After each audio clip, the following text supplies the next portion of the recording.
Приятели, виждате следващия ни маршрут, едно от местата на Виделей. Маршрутът ни е подсказан от нашата приятелка Мариана Рашкова от София и Ирена Григорова от BTV предаването Мистична България. Благодарение на тях, ние сме тук, благодарение на тях ще ви покажем супер енергийни места в България. Започваме новата ни мисия — енергийните места в България с Виделей.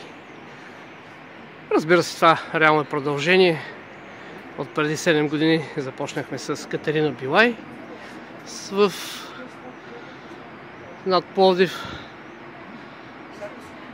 специални места, Асеновград и Кръстова гора. В годините от 2007 до сега правихме по 2-3 пъти в годината Света Марина, Странджа, Белоградчик, знаете, преподобна Стойна. А сега наблягаме всеки месец Виделей в енергийните места в България. Продължаваме, следете ни на videley.com.